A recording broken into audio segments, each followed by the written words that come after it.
Gravir cette pente raide et glissante, éviter les crevasses, bidon en main et sans aucun appui, Armand Ganzi le fait presque tous les jours.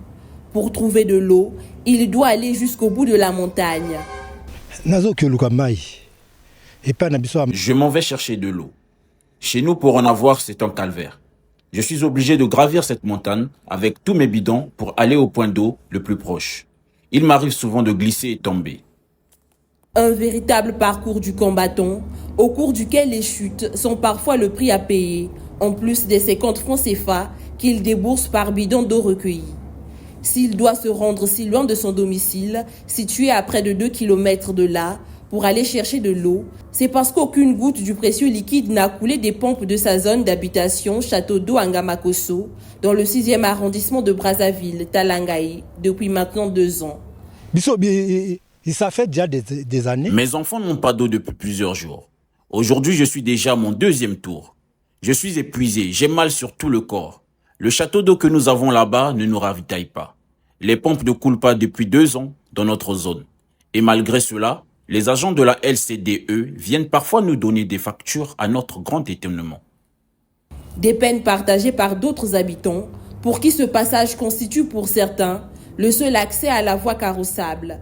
C'est le cas de Fedem Ibombo, excédé par l'état de dégradation avancé de cette route. Monter ici, avant on montait bien parce que la route était dans un bon état. Mais quand il pleut, pendant la pluie, il y a eu des érosions.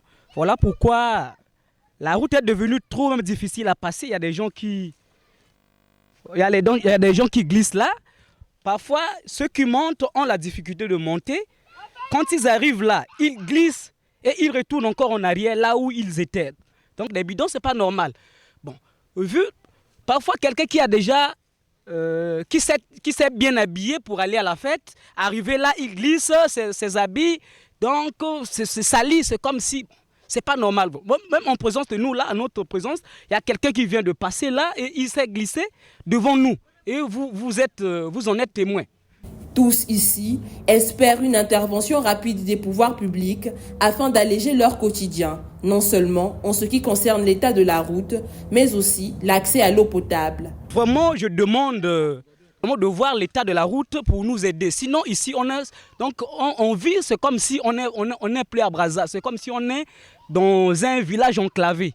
Alors que les autres vivent dans les bonnes conditions, nous ici même pour avoir de l'eau, donc c'est trop difficile. En attendant, quelques habitants motivés par la volonté de ralentir le glissement de terrain se mettent à pied d'œuvre avec les moyens dont ils disposent.